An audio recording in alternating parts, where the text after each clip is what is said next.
Okay, a little disclaimer here if I haven't mentioned it before. During that last little recording, I had to cut it off because my 4-year-old came in and said something that probably shouldn't have been um, recorded and what do I want to say? Uploaded. So, yeah, full disclosure, I am an adjunct instructor, and as I'm preparing these lectures for online, I'm doing so at home. And so you might occasionally hear something in the background and you definitely aren't crazy. Those are probably that's probably just my children. I have a 2-year-old and a 4-year-old whom I mentioned if you watch that introduction to me little PowerPoint. But anyway, makes things interesting, that's for sure. All right, moving on, the 12 cranial nerves. I remember love studying this because it's just putting together kind of things that you already know, or how do I want to say it? It's things like just learning, oh, that's how my tongue works. Oh, that's what connects to my heart. Oh, that's what connects to my eyes, or that's what connects to my face. I mean, we already know all of these parts of our body, I guess. And so I thought it was kind of interesting just to know which nerve was kind of controlling it. So they're all interesting and they all have a purpose. And when you think about it, the fact that our whole body runs off of these 12 main cranial nerves is incredible. But the ones I want to focus on for the purpose of production are the trigeminal nerve, which is cranial nerve number 5. It looks like a V, that Roman numeral. The trigeminal nerve is in control of your face and your sinuses and your teeth. That's kind of what sensory wise. And then motor wise, it's the muscles of mastication. Mastication means chewing. So the trigeminal nerve definitely aids your teeth and your jaw in moving up and down, which we need to do that to speak. Your facial nerve, which is your 7th cranial nerve, it's over on the left in the middle. It controls a lot of the muscles of your face. If someone has Bell's palsy, if you've heard of Bell's palsy, where they have half of their face is paralyzed for a short amount of time, typically there's something wrong with their 7th cranial nerve. That's what affects can create that Bell's palsy. And then again, just we have to be able to move the muscles on our face to get our jaw and tongue and lips and everything to move to make different sounds. Our vestibular nerve, it's cranial nerve number 8, which we'll talk more about when we get into sensory disabilities because that would be affecting your hearing. Vestibular, that's your auditory nerve, and we need that for communication. Glossopharyngeal nerve is number 9. Bottom right there, it controls your pharynx, your pharyngeal musculature. So the posterior, the back part of your tongue, your tonsils, and your pharynx. That back part of your tongue, sometimes we call it the base of your tongue, it moves back and touches the back of your throat. And certain sounds require your tongue to move and touch the back of your throat. So this nerve would be involved. Also, when you swallow food, that tongue moves the food from the front to the back, and then the back of your tongue kind of moves and pushes against the back of your throat to push the food down into your esophagus or your stomach tube. So it's pretty important for speech, language, and swallowing, which is part of the reason that it's all kind of connected as a field of study. A couple more, your vagus nerve. Your vagus nerve is pretty important to a lot of different things. It looks like an X, and it's on the bottom left. It controls your heart, your lungs, your bronchi, and your gastrointestinal tract. Sensory wise, it also affects those things, but also includes the trachea, that's your airway, your larynx. Remember, your larynx holds your voice box or vocal folds, your pharynx, and your external ear. So there's several things in there I've mentioned that we need for communication and speech production. And then your last one, the hypoglossal nerve, and that is nerve number 12. And the only thing that's responsible for really is your tongue. So I think that really stood out to me and still does because your tongue is a much larger muscle than you can see. If you stick your tongue out at someone, what you see is called the blade of your tongue. But there's this whole middle and back of your tongue. It's kind of like only the tip of the iceberg that you see. And it's an extremely important muscle for survival because not only is it how you talk, but it's how you swallow. So you can eat and drink and stay alive. So I think at first it's like your tongue gets its own nerve, but when you think about how integral your tongue is to typical um, survival, with medical advancements, they can feed you through a stomach tube or you can talk through a computer. So it's not totally necessary, but definitely before medical science has improved how it has, if you couldn't eat or drink, your tongue didn't work, and you couldn't communicate your wants and needs, you were kind of out of luck. All right, we'll move on. I could talk about that for a long time. If anybody wants to, I'd be glad to chat with you about it. It's interesting to me. Moving on to the structures of the brain, your hindbrain, your midbrain, and your forebrain. Your hindbrain includes your brain stem. I'm looking in my notes. I should have included a better figure instead of just this little graphic. But your brain stem, and it's your first part of your brain that develops in the womb, and it controls breathing, it controls digestion, and it controls a lot of other large motor movements.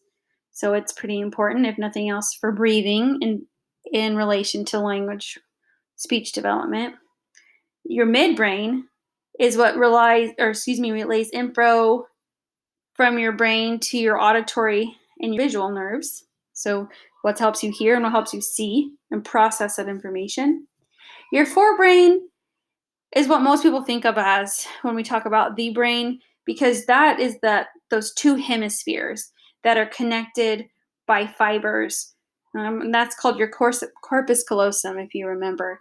And it's just these intricate fibers that connect those two hemispheres that speak to each other.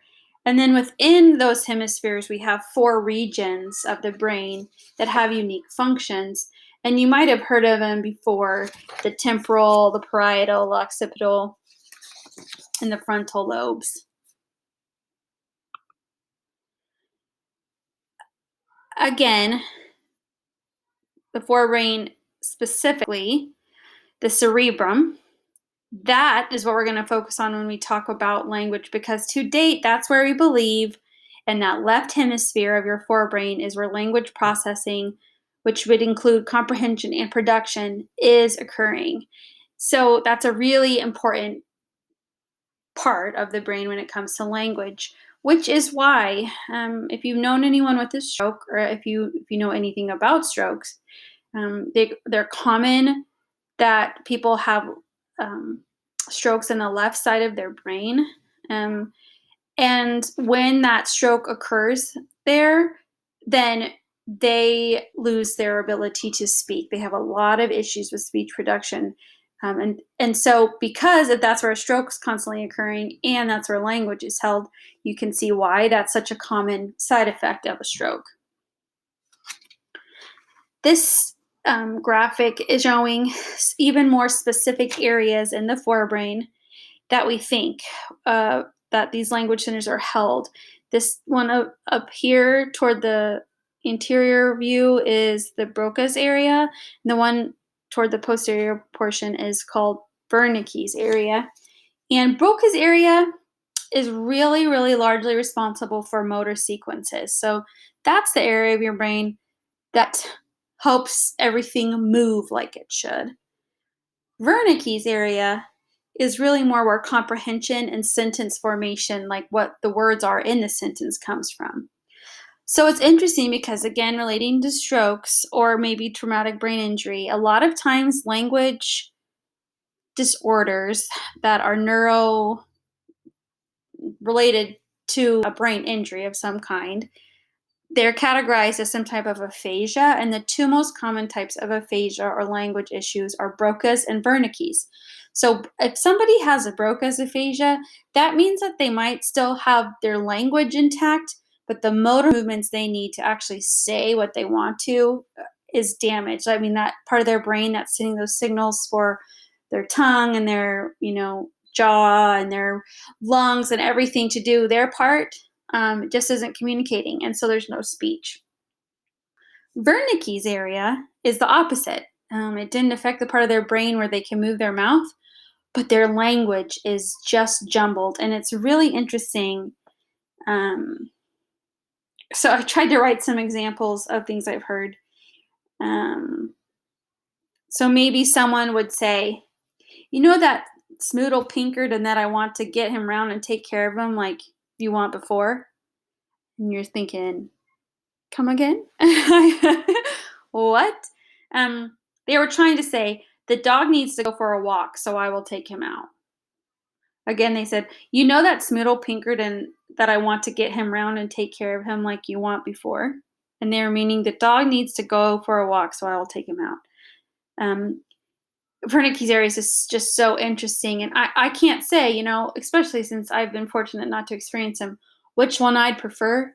If you play Would you rather kind of feel stuck? Like exactly what you want to say, but you can't produce it.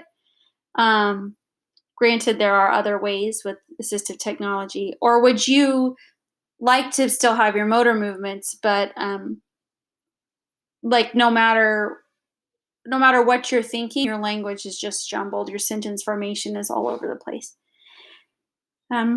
Anyway, main point, there's specific areas involved, but at the same time, there are large regions of the brain that are engaged overall. And that's kind of going to go in next week or next chapter. Chapter 4 includes theories and models, and the connectionist model would agree with that.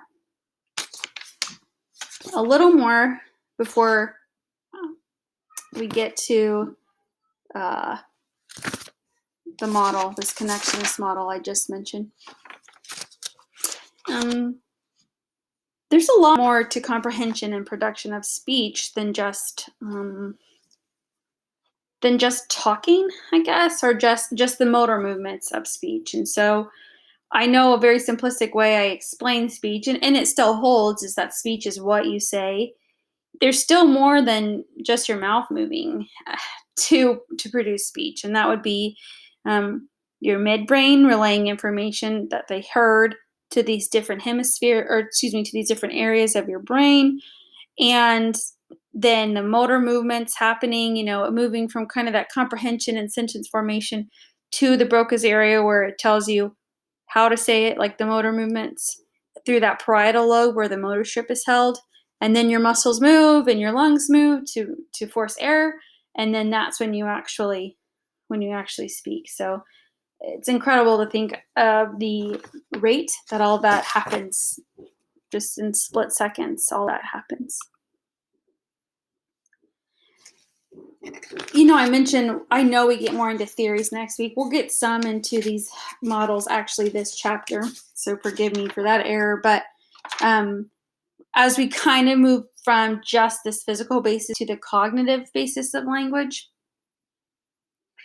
And so we're going to get started talking about that by talking about the critical period hypothesis. And so I'm going to show you an example on this later. But this hypothesis could explain why adults recover slower when they have a traumatic brain injury, and maybe why adults typically have more difficulty learning a second language. And that's just this hypothesis, is that we have this set amount of time, this critical period where we can really obtain language.